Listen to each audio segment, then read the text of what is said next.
Government మనకు సహకరించేసి ఒక land government సహకరించాలంటే మనమంతా యూనిటీ కావాలి, గవర్నమెంట్ చేయాలి, దానికి మేము సపోర్ట్గా ఉన్నాము.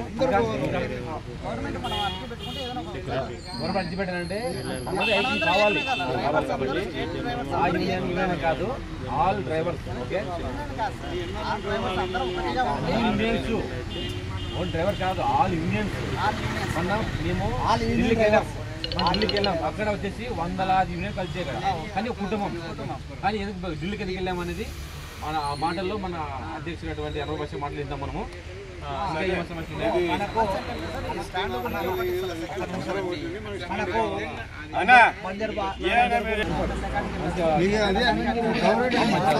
డ్రైవర్లు ఈ భూమి మీద ఎన్నో రూపాల్లో ప్రజలకు, అధికారులకు, రాజకీయ నాయకులను మరియు ప్రతి ఒక్కరిని డ్రైవర్ రంగం ద్వారా ఎన్నో గొప్ప సేవలు అందిస్తున్నారు. ఈ కేంద్ర రాష్ట్ర ప్రభుత్వాలకు ఎంతో ఆదాయం తెచ్చిపెట్టే డ్రైవర్లను గుర్తించి ముందుగా డ్రైవర్లకంటూ ఒక్కరోజు అనగా డ్రైవర్స్ డే అధికారికంగా క్యాలెండర్ రూపంలో వచ్చే విధంగా ప్రకటించాలి. నెంబర్ 2, డ్రైవర్లకు ప్రత్యేక కార్పొరేషన్ ఏర్పాటు చేయాలి.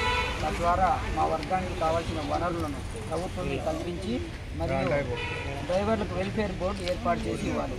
నెంబర్ 3, ప్రమాదవశాత్తు డ్రైవర్ యాక్సిడెంట్లో చనిపోయినట్లయితే అతని యొక్క కుటుంబానికి తక్షణమే 20 లక్షల రూపాయలు ఆర్థిక సహాయం ప్రభుత్వమే అతని కుటుంబానికి అందజేయాలి. దాంతోపాటు ఆ కుటుంబంలో ఒక ప్రభుత్వ ఉద్యోగం కల్పించాలి. మా డ్రైవర్లకు సిటీ దగ్గరలో ఒక డ్రైవర్ కాలనీ ఏర్పాటు చేయాలి. ప్రతి డ్రైవర్కు స్థలంతో పాటు ఇల్లు కట్టించి నివసించడానికి ప్రభుత్వం మంజూరు చేయాలి. మా డ్రైవర్కు జీవిత బీమా 20 లక్షల రూపాయలు ఇన్సూరెన్స్ పాలసీ ఈ ప్రభుత్వమే ఉచితంగా డ్రైవర్లకు కల్పించాలి. నెంబర్ 6, హైవేలలో మరియు నేషనల్ హైవేలలో డ్యూటీ నిమిత్తమై మా డ్రైవర్లకు పెద్ద పెద్ద పట్టణాల్లో, జిల్లాల్లో, పుణ్యక్షేత్రాల్లో వచ్చినప్పుడు వాహనాలు నిద్రిస్తున్న కారణంగా సరైన ఆక్సిజన్ అందకపోవడంతో గుండెపోటుతో డ్రైవర్లు మరణిస్తున్నారు. మరియు సరిగ్గా నిద్ర లేకపోవడం వల్ల యాక్సిడెంట్లకు కారణమవుతుందని గమనించి కనుక ఇలాంటి ప్రమాదాలు జరగకుండా అరికట్టాలంటే ఆరోగ్య రీత్యా దృష్టిలో ఉంచుకొని డ్రైవర్లకు విశ్రాంతి గదులు ఆయా ప్రాంతాల్లో ప్రభుత్వమే ఏర్పాటు చేయాలి. నెంబర్ 7, డ్రైవర్లను డ్యూటీ నిమిత్తం బయటకు తీసుకొని వెళ్ళినప్పుడు డ్రైవర్లు బయటికి డ్యూటీకి వెళ్ళినప్పుడు చిన్న చిన్న కారణాల వల్ల డ్రైవర్లను దూషించడం, అలాగే డ్రైవర్ల మీద చేయి చేసుకోవడం మరియు డ్రైవర్ల ప్రాణాలు సైతం తీరుస్తున్నారన్న ఇటువంటి చర్యలకు పాల్పడిన వారిపై కఠినంగా శిక్షించాలి. డ్రైవర్కు రక్షణ చట్టాలను ఏర్పాటు చేయాలని ఈ ప్రభుత్వాలను కోరుతున్నాము. నెంబర్ 8, 50 సంవత్సరాలు పూర్తయి ఎనలేని సేవలు అందించిన డ్రైవర్లను గుర్తించి ప్రభుత్వమే 10,000 రూపాయలు నెలకు డ్రైవర్ పింఛన్ రూపంలో మంజూరు చేయాలి. నెంబర్ 9, గవర్నమెంట్ డ్రైవర్లకు ఈఎస్ఐ మరియు ఈపీఎస్ ఎలాగైతే ప్రభుత్వం ఇస్తుందో అదేవిధంగా ప్రైవేట్ డ్రైవర్లైన మాకు కూడా ఈఎస్ఐ మరియు ఈపీఎస్సి విధానాన్ని ఈ ప్రభుత్వమే తీసుకురావాలి. మా డ్రైవర్లు వారి కుటుంబాలకు ప్రత్యేక హెల్త్ కార్డు మంజూరు చేయాలి. హెల్త్ కార్డు రూపం ద్వారా ఎటువంటి వైద్యమైనా మా డ్రైవర్లకు ఉచితంగా వైద్యం ప్రభుత్వమే ఏర్పాటు చేయాలి.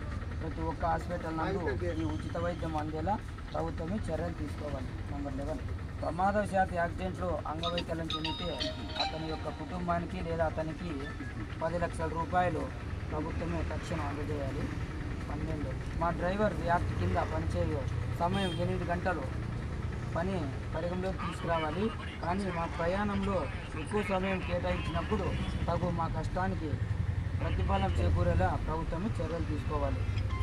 నెంబర్ 13, ప్రైవేటుగా ఎలాగైతే ఊబర్, ఓలా యాక్స్ సంస్థలు నడుస్తున్నాయో అదేవిధంగా గవర్నమెంట్ తరఫున డ్రైవర్ యాప్ విధానాన్ని తీసుకురావాలి.